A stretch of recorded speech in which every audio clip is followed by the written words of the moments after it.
இப்போ நம்ம நிறைய விஷயம் எல்லாத்துக்குமே நிறைய விஷயம் தெரியும். ஆனால் இங்கே ஏன் பேசவே மாட்டேன்றாங்க அப்படின்னா, பேசினா அது எல்லாருக்கும் கருத்து வேறுபாடுகள் நிறைய இருக்குது. ஆனால் கருத்தில் வேறுபாடு இருக்கக்கூடாது. வேறுபாடு இப்போ பூமி உருண்டைங்கிறதுல இன்றைக்கி யாருக்கும் கருத்து வேறுபாடு கிடையாது. ஆனால் கடந்த காலங்களில் இருந்தது. அப்போ சண்டை போட்டுக்கிட்டாங்க. ஒருத்தர் தட்டையானது, ஒருத்தர் சதுரமானது, ஒருத்தர் பூமி ஆகாயத்தில் ஒன்றும் கிடையாது, சொர்க்கம் இருக்குது அப்படின்னு சொன்னாங்க. இன்றைக்கி அந்த சண்டையெல்லாம் இப்போ இல்லை. காரணம், அந்த கருத்துக்களில் வேற்றுமை இல்லை. ஆனால் கடந்த காலங்களில் வாக்குவாதம் நடந்துச்சு. பூமி உருண்டையா இல்லையான்னு பயங்கர வாக்குவாதம், பெரிய சண்டை கூட நடந்திருக்கும். ஆனால் இன்றைக்கி அந்த சண்டை இல்லை. கடந்த காலங்களில் கருத்துக்களில் வேற்றுமை இருந்தது. பூமி உருண்டையா இல்லையா என்கிற கருத்தில் வேற்றுமை இருந்தது. அதனால் வாக்குவாதம் நடந்துச்சு, சண்டைகள் இருந்துச்சு. இன்றைக்கி பூமி உருண்டைங்கிறதே உலகத்தில் உள்ள எல்லாரும் ஒத்துக்கிட்டாங்க. அப்படி இருக்கும். அதனால் இன்றைக்கி அந்த வாக்குவாதம் சண்டை இல்லாமல் போகுது. அது மாதிரி எல்லா விஷயத்துலையுமே ஒரு ஒற்றுமை வரும். கருத்து ஒற்றுமை என்பது அனைவருக்குமே பொதுவாக. கருத்து வேற்றுமையே இருக்கக்கூடாது. கருத்து வேற்றுமை இல்லாத உலகத்தில் தான் நம்ம வாழணும். எல்லாருமே நம்மெல்லாம் மனித இனம், அப்புறம் இயற்கையை பற்றின கருத்துக்களில் எப்படி அது ஒன்று தானே. புவியீர்ப்பு சக்தி அது அனைவருக்கும் பொருது தானே. ஆப்பிரிக்காக்காரங்களுக்கும் அது பொருந்தும், ஆஸ்திரேலியாக்காரங்களுக்கும் பொருந்தும், இந்தியாக்காரங்களுக்கும் அதில் மாற்று கருத்து கிடையாது. அப்படி தானே. அப்போ அதில் வேற்றுமை. அப்போ இப்படி தான் எல்லா விஷயத்துலையுமே இப்போ இப்போ இந்து மதம், கிறிஸ்தவ மதம், முஸ்லீம் மதம், இது உண்மையா பொய்யா, இயேசு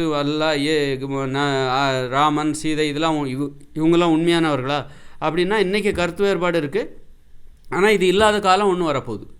இது எல்லாமே கட்டுக்கதைகள் அப்படின்னு சொல்கிற ஒரு காலம் வரும். அப்போது இன்றைக்கி வாக்குவாதம் இருக்கும், நாளைக்கு எதிர்காலத்தில் முற்றிலும் அது இன்றைக்கே பெரும்பாலும் அந்த வாக்குவாதம் இல்லை. நிறைய பேருக்கு தெரிஞ்சு போச்சு.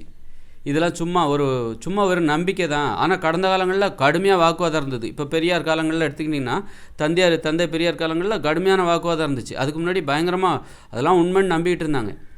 இன்றைக்கி அதெல்லாம் மக்கள் இன்றைக்கி வாக்குவாதத்தில் ஈடுபடுறதில்ல. அது போன்ற, ஏன்னா மக்களுக்கு தெரிஞ்சு போச்சு இது சும்மா வெற்று நம்பிக்கைக்காக தான் அப்படின்னு சொல்லிட்டு அந்த வாக்குவாதத்திலே அவங்க ஈடுபடுறதில்லை. அப்போ கருத்து ஒற்றுமை ஏறுவது. அந்த ஒற்றுமை வரப்போய் தான் அவங்க வாக்குவாதத்தில் ஈடுபடுவதில்லை. சும்மா ஒரு மதமாக ஒற்றுமையாக இருக்கும். சும்மா ஒரு மதத்தின் கீழ் நிறைய காரியங்களை இப்போ ஒரு மதத்தை புறக்கணிக்க முடியாது. ஏன்னா எல்லோரும் மதம் எல்லாம் ஒன்றா இருக்கும்போது நிறைய கல்யாணங்கள்லாம் நடக்கணும். உறவினர்கள் ஒற்றுமை, உறவுமுறைக்கு காரணம் காட்டி அந்த ஒற்றுமையை கடைபிடிக்கிறாங்க. இந்து முஸ்லீம் அப்படிங்கிற ஒற்றுமையை இன்ற அளவுக்கும் பெரும்பாலான மக்கள் ஏன் கடைபிடிக்கிறேன்னா, உறவுகளை காரணம் காட்டி நாளை பின்ன நம்ம பிள்ளைகளுக்கு எதாவது கல்யாணம் பண்ணால் ஆகணும். இப்போ மதத்தை புறக்கணிக்கிறோம் அப்படின்னா சொந்தத்தை புறக்கணிக்க வேண்டியிருக்கும். அதனால் ஆனால் இப்போ மதத்தின் மீது மக்களுக்கு நம்பிக்கை எல்லாம் போச்சு. உண்மை தெரிஞ்சு போச்சு. இதெல்லாம் சும்மா வெறும் கதை தான் அப்படின்னு தெரிஞ்சு போச்சு பெரும்பாலான மக்களுக்கு. ஒரு குறுகிய பேருக்கு தான் அந்த நம்பிக்கை இன்னும் வச்சுக்கிட்டு இருக்காங்க. அதனால் இன்றைக்கும் சொர்க்கம் இருக்குன்னு நினச்சிக்கிட்டு இருக்காங்க. அப்படி இருக்கும்போது சொர்க்கம் இருக்குன்னு நம்புகிறவங்களும் இருக்காங்க. அதனால் அவங்கள பற்றி ஆனால் பெரும்பான்மையானவர்கள் இப்போ இதெல்லாம் ஓரளவுக்கு புரிஞ்சு போச்சு. அதனால தான் இன்றைக்கி வாக்குவாதங்கள் குறைஞ்சி போச்சு. இன்றைக்கி வாக்குவாதங்கள் இன்றைக்கி அப்படி இன்றைக்கும் கடவுள் இருக்காங்க, ராமன் இருக்கார், அல்லாஹ் இருக்கார், இயேசு இருக்காங்க, உண்மையிலே ஆண்டவன் இயேசு திரும்ப வருவார், இப்படிலாம் சொன்னால் அது ஒரு விதண்டாவாதம் மட்டுமே நல்லா தெரிஞ்சு போச்சு மக்களுக்கு. இதெல்லாம் வீம்புக்கு பேசுகிறது.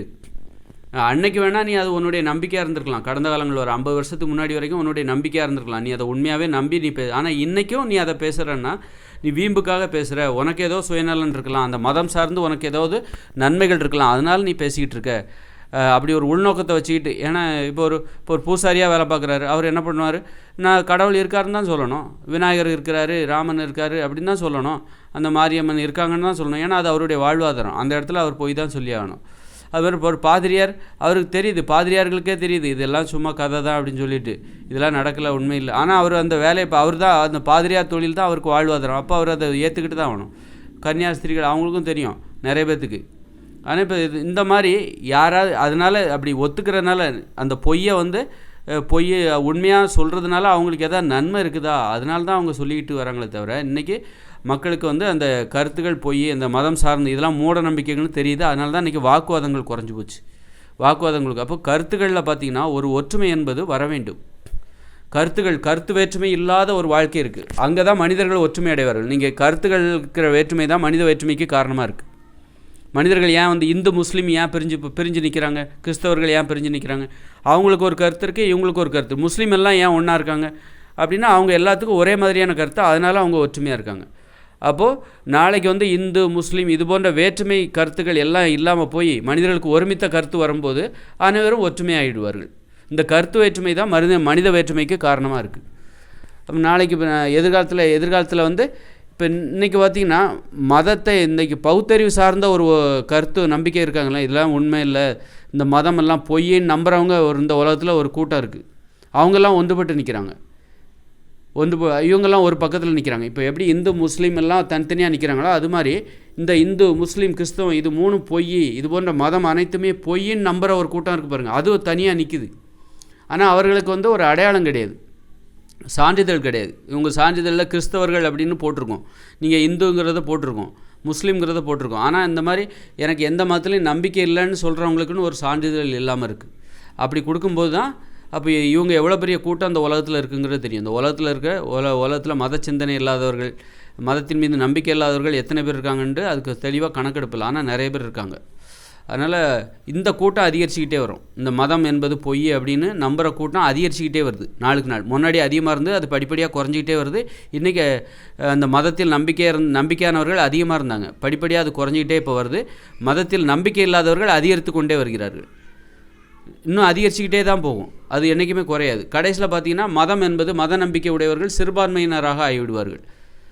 மதம் என்பது செயலிழந்து விடும். அப்போது கடைசியில் கருத்து வேற்றுமை இல்லாத ஒரு உலகம் வந்துடும். இன்றைக்கி இந்து மதம், கிறிஸ்தவ மதம், முஸ்லீம் மதம் இதெல்லாம் கருத்து வேற்றுமையால் உருவான ஒரு மதம் தான். அப்போ இந்த மதத்தின் மீதே நம்பிக்கை இல்லாத மக்கள் வரும்போது இவர்கள் இந்த மாதிரி வேற்றுமை இல்லாதவர்கள், இவர்களுக்குள் ஒரு ஒற்றுமை. இப்போ அப்போ எதிர்காலத்தில் கருத்து வேற்றுமை இல்லாத ஒரு உலகத்தை நோக்கி தான் நம்ம போகிறோம். அன்பு தான் முக்கியம் அப்படிங்கிறதுல இப்போ கடந்த காலங்களில் போரிடணும், சண்டை போடணும், வீழ்த்தணும், வல்லவர்னால் நம்ம வீழ்த்தணும், அவங்க தான் வல்லவர்கள் அப்படின்னு சொல்லிட்டு கடந்த காலங்களில் சொல்லிகிட்டு இருந்தாங்க. இன்றைக்கி பார்த்திங்கன்னா அன்பு தான் முக்கியம் அப்படின்னு எல்லோரும் ஒத்துக்கிறாங்களா? முன்னாடி சண்டை போடுறவங்க தான் வல்லவர்கள், வலிமையானவர்கள் பிழைப்பார்கள் அப்படின்னு சொல்லிகிட்டு இருந்தாங்க. இன்றைக்கி பார்த்திங்கன்னா அன்பு தான் மிகச்சிறந்தது, இந்த உலகத்தில் அன்பு, பாசம், மனிதத்தன்மை, அக்கறை அப்படிங்கிறதுல இன்றைக்கி ஒருமித்த கருத்து வேற்றுமையே இல்லாத இந்த மாதிரி பல விஷயங்களில் மனிதர்கள் ஒரு ஒருமித்த கருத்தை நோக்கி வருவாங்க. கடைசியில் பார்த்தீங்கன்னு வச்சிங்களேன், இந்த உலகத்தில் இருக்கிற எல்லாத்துக்கும் ஒரே கருத்து, நீங்கள் எந்த பக்கம் போனாலும் சரி ஒரே கருத்து தான் இருக்கும். எப்படி பூமி உருண்டைங்கிறதுல உலகம் முழுக்க ஒரு கருத்து இருக்கோ, புவியீர்ப்பு சக்திங்கிறதுல உலகம் முழுக்க ஒரே கருத்து இருக்கோ, அதே போல் இந்த மதமெல்லாம் பொய்ங்கிறதுல ஒரு கருத்து வந்துடும், ஒருமித்த கருத்து வந்துடும். எப்படி பூமி தட்டைன்னு சொன்னால் அது இந்த உலகமே பொய்ன்னு இப்போ சொல்லுதில்ல, அது மாதிரி மதம் அனைத்தும் பொய்ன்னு சொல்கிற ஒரு காலம் வரப்போகுது. அப்போ பொய்ங்கிறதுல ஒரு ஒருமித்த கருத்து வந்துடும். அவங்க யாராக இருப்பாங்கன்னா, இப்போ இருக்கிறவங்கெல்லாம் தங்களுடைய கருத்தை மாற்றிக்க மாட்டாங்க. இவங்களாம் வீம்புக்கு விதண்டாவதம் பண்ணுறவங்க இப்போ இருக்கிற பெரும்பாலான மக்கள். ஆனால் இனிமே பிறக்கிற பசங்க பார்த்திங்கன்னா இந்த மதம் அனைத்தும் பொய்ங்கிறதுல ஒரு ஒருமித்த கருத்து உடையவர்களாக இருப்பார்கள். ஒருமித்த பொய், சாதி அனைத்தும் பொய், அன்பு தான் பெருசு, நட்பு தான் பெருசு, காதல் தான் பெருசு, இந்த உறவு தான் பெருசு, அதாவது மனித உறவுக்கு எதிராக இருக்கிறது இதெல்லாம். இந்த இந்து முஸ்லீம் கிறிஸ்து இதெல்லாம் மனித உறவுக்கு எதிராக இருக்குது இது. அதனால் அதை அவங்க ஏற்றுக்க மாட்டாங்க. இனிமேல் இருக்கிற பசங்க இனிமேல் பிறக்கிற பசங்க பார்த்திங்கன்னா அன்பு தான் பெருசு, பாசம் தான் பெருசு, நட்பு தான் பெருசு, காதல் தான் பெருசு, அம்மா உறவு, கூட்டு குடும்பம், ஒற்றுமை அதுதான் பெருசு அப்படின்னு நினைப்பாங்க. ஆரோக்கியம் தான் பெருசு அப்படின்னு நினைப்பாங்க. பார்த்திங்களா, அன்பு தான் பெருசுங்கும்போது அப்போ அதுக்கு தடையாக இருக்கிறது எது? இந்த மதங்கள் தான், மதம், சாதி இதுதான் தடையாக இருக்குது. அப்புறம் ஏற்றத்தாழ்வுகள், பணக்காரர், ஏழை இதெல்லாம் அன்புக்கு தடையாக இருக்கிறது. ஒரு முஸ்லீம் இன்றைக்கி ஒரு முஸ்லீம் இந்துவும் நேசிக்க முடியலை. அப்போ அவர்கள் இருவரும் நேசிப்பதற்கு எது தடையாக இருக்குது? அந்த இந்து முஸ்லீம் என்கிற அடையாளம் தான். அப்போ நீ நேசம்தான் பெருசு, அன்பு தான் பெருசுன்னா இந்த அடையாளங்களை நீ திறந்துட்டு வந்துட வேண்டியதான். அந்த அடையாளங்கள் உனக்கு தோற்று பெறும். அப்போ இனிமேல் பிறக்கிற பசங்க அன்பு தான் பெருசு, ஆரோக்கியம் தான் பெருசு, குடும்பம் தான் பெருசு, ஒற்றுமை தான் பெருசு, பாசம் தான் பெருசு, உறவு தான் பெருசு, நட்பு தான், காதல் தான் பெருசுன்னு நினைப்பாங்க. இப்போ இருக்கிற பசங்களே பார்த்திங்கன்னா இந்த காதலிக்கிறதுல எவ்வளோ மும்முரமாக இருக்காங்க பாருங்கள். காதலிக்கிறது, நட்பு இதெல்லாம் பார்த்திங்கன்னா ரொம்ப ஒற்றுமையாக இருக்காங்க. ஒற்றுமையாக இருக்கிறது நீங்கள் பார்க்கலாம். அப்போ இனிமேல் பிறக்கிற பசங்க இன்னும் அதிகமாக இருப்பாங்க. அன்பு தான் பெருசுங்கும் போது அதுக்கு என்னெல்லாம் தடையாக இருக்குது? நீ பணக்காரன், ஏழை, இதெல்லாம் மனிதர்களை வேற்றுமைகளை கற்பிக்கணும், ஏற்றத்தாழ்வுகளை கற்பித்து நீ வேற நான் வேற, நீயும் நானும் ஒன்று கிடையாது, நீ என்ன நேசிக்க முடியாது, நானும் ஒன்றை நேசிக்க முடியாது, நீ ஏழைன்னா ஏழை தான் நேசிக்கணும், பணக்காரன் தான் நேசிக்கணும். அதனால் அந்த வேற்றுமையை பாராட்டுறதுக்காக தான் இதெல்லாம் ஏற்படுத்தப்பட்டது. இந்த வேற்றுமை எதுக்கு? நீயும் நானும் ஒன்று கிடையாது, வேற்றுமைகளை கற்பிக்கணும், சண்டை போடணும் அப்படிங்கிறக்காகவே உருவாக்கப்பட்டது தான் இந்த ஏழை பணக்காரன். இந்து மதம், அதில் கிறிஸ்தவ மதம், முஸ்லீம் மதம் இதெல்லாம் சண்டை போடுறதுக்காகவே உருவாக்கப்பட்டது. அது மாதிரி யூத மதம், அப்புறம் சாதி ஏற்றத்தாழ்வு. எதனால்? சண்டை போடுறதுக்கே உங்களுக்கு ஒரு காரணம் தேவை. இந்த மாதிரி இருந்தால் சண்டை போடுறதுக்கு நல்ல ஆர்வமாக இருக்கும், அதுக்காக தான் இதெல்லாம் பண்ணாங்க. அது மாதிரி மாமிசம் சாப்பிட்றது, அளவுக்கு அதிகமான வலிமை தருகிற அரிசி உணவுகளை சாப்பிட்றது எல்லாமே சண்டை போடுறதுக்காக தான். அழிக்கணும் அப்படிங்கிறதுக்காக உருவாக்கப்பட்ட உணவுகள் தான் இது. இந்த மதம், சாதி, ஏற்றத்தாழ்வுகள், பணக்காரர், ஏழை, இது போன்ற ஏற்றத்தாழ்வு, படித்தவர், படிக்காதவர், இந்த மாதிரி உயர் படிப்பு, இந்த மாதிரிலாம் இருக்குல்ல, இது எல்லா ஏற்றத்தாழ்வுகளும் சண்டை போடணும் அப்படிங்கிறக்காக மனிதர்களுக்குள்ளே இருக்கிற பகைமை உணர்ச்சியை தூண்டணும், அதாவது வெளியே கொண்டு வரணும். மனிதர்கள்ட்ட இருக்கிற என்ன, இப்போ டாக்டர் வந்து ஒரு ஊசி போட்டாருன்னா என்ன பண்ணுவார், எதுக்கு ஊசி போடுறீங்கன்னு ஒரு அவர் உடம்புல என்ன பிரச்சனை இருக்குங்கிறத பெரிதுபடுத்தணும். மனிதர்களுக்குள்ளே இருக்கிற பிரச்சனைகளை அவருடைய உடம்புல என்ன டிசீஸ்ன்னு என்னால் தெளிவாக கண்டுபிடிக்க முடியல, இப்போ ஒரு ஊசி போட்டிருக்கேன், அந்த ஊசி போட்டால் அவருக்குள்ளே இருக்கிற பிரச்சனை இன்னும் அதிகரிக்கும், அப்போ தான் அவருடைய உடம்புல என்ன பிரச்சனை இருக்குன்னு தெளிவாக கண்டுபிடிக்க முடியும். அதுபோல் மனிதர்களுக்குள்ளே என்ன பிரச்சனை இருக்குது, அன்பு செலுத்துவதற்கு இங்கே என்ன தடையாக இருக்குது அப்படிங்கிறது தெரிஞ்சுக்கிறதுக்காக இங்கே இந்த பகைமையை மூட்டுறாங்க. மனிதர்களுக்குள்ளே வேற்றுமையை கற்பிக்கிறாங்க. நீ இந்து, நீ முஸ்லீம், கிறிஸ்தவர்கள் அப்படின்னு நீங்கள் சண்டை போடுங்க. அப்போ பகைமையெல்லாம் எந்த அளவுக்கு மனிதர்களுக்குள்ளே பகைமை இருக்குது அதெல்லாம் வெளியே கொண்டு வர்றதுக்காக இதெல்லாம் பண்ணுறாங்க. அப்புறம் இதுதான் பிரச்சனை அப்படின்னு தெரிஞ்சு கடைசியில் அன்பு தான் பெருசுங்கும்போது பெருசுங்கிற ஒரு தலைமுறை இனிமேல் பிறக்க போகிறாங்க. அதனால் இந்த வேற்றுமைகள்லாம் அழிய போகுது. அப்போ அன்பு தான் சிறந்தது, ஒற்றுமை அப்படின்ற அந்த கருத்தொற்றுமை, அன்பு என்பது ஒரு கருத்து, அந்த கருத்தை ஏற்றுக்கும் போது கருத்தொற்றுமை வந்துடும். அதற்கு எதிராக இருக்கிற அந்த ஏழை, பணக்காரன், சாதி வேற்றுமை, நிற வேற்றுமை, மத வேற்றுமை அனைத்துமே இந்த வேற்றுமைகள்லாம் காணாமல் போயிடும். அன்பு என்கிற ஒரு கருத்தை இந்த உலகம் முழுக்க ஏற்க போகுது. நம்ம அழிக்கக்கூடாது, சண்டை போடக்கூடாது, பாசம் காட்டணும், அரவணைக்கணும் அப்படிங்கிற ஒரு கருத்தொற்றுமை, அந்த அன்பு தான் அப்படிங்கிற அந்த இதிலே பார்த்தீங்கன்னா இப்போ உங்கள் உடம்பு மேலே அதில் நோயே இருக்காது. இந்த மாதிரி வேற்றுமையை அழிக்கணும், சண்டை போடணும், அழிக்கணும், அந்த இது தான் நோய்க்கே காரணமாக இருக்குது. அதனால் அவங்க உடம்பே அவங்க அழிச்சிக்கிறாங்க, மற்றவங்க உடம்பே அழிச்சிக்கிறாங்க. நோயை கொடுத்து நோயை தருகிற உணவுகளை சாப்பிட்டு உடம்பை அழிச்சிக்கிறாங்க. சிகரெட், பீடி எல்லாம் குடித்து உடம்பை அழிச்சிக்கிறாங்க. நீ அன்பு தான் பெருசுங்கும் போது முதல்ல அன்பு எங்கேருந்து உருவாகுது, உன் உடம்புலேருந்து தான் உருவாகுது. உன்னுடைய உடம்பை முதல்ல நீ நேசிக்கணும், அங்கேருந்து தான் அன்பு உருவாகுது, பாசம் உருவாகுது. உன் உடம்பை நீ நேசிக்காமல் நீ மற்றவங்க உடம்பை எப்படி நேசிக்க முடியும்? மற்றவங்கிறது யார், அது இன்னொரு உடம்பு தானே.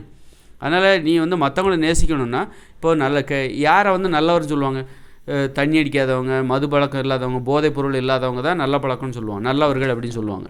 அப்போ நான் இந்த உடம்புக்கு நல்லது செய்கிறவங்கள தான் இந்த உலகம் நல்லவர்னு சொல்லுதே தவிர, நீ தண்ணி அடிக்கிற, கஞ்சா அடிக்கிற அப்படின்னா அவனை கெட்டவர்னு முடிவு பண்ணிடுறாங்க. அதனால் அன்பு தான் அப்படின்னா அன்பு எங்கேருந்து ஆரம்பிக்குது, உன் உடம்புலேருந்து தான் ஆரம்பிக்குது. நீங்கள் உடம்பை நேசிக்கணும். அப்படி நேசிப்பவராக இருந்தால் அங்கே ஆரோக்கியம் அப்போ ஆரோக்கியம் இருக்கிறவர் தான் அன்பானவர். ஒரு நோயாளிக்கு ஒரு நோயாளியாக ஒரு பொண்ணு இருக்கா, அவனை போய் ஒரு பையன் கட்டிப்பாங்களா? அல்லது நோயாளியாக ஒரு ஆண் இருக்கான், அந்த பையனை போய் ஒரு பெண் கட்டிப்பாங்களா? அப்போ ஆரோக்கியமாக இருக்காங்களா அப்படின்னு பார்க்குறாங்களா? அவங்க தான் அன்பாகவும் இருப்பாங்க. அதனால் இந்த உலகம் முழுக்க ஒரு கருத்தொற்றுமைக்கு கீழே வரப்போகுது. இந்த உலகம் முழுக்க மனிதர்கள் அனைவரும் ஒரு கருத்து வேற்றுமையே இல்லாத உலகத்தை தான் நோக்கி தான் நம்ம போகிறோம். அந்த உலகத்தில் அன்பு தான் பெரிதுன்னு எல்லாருமே சொல்லுவாங்க.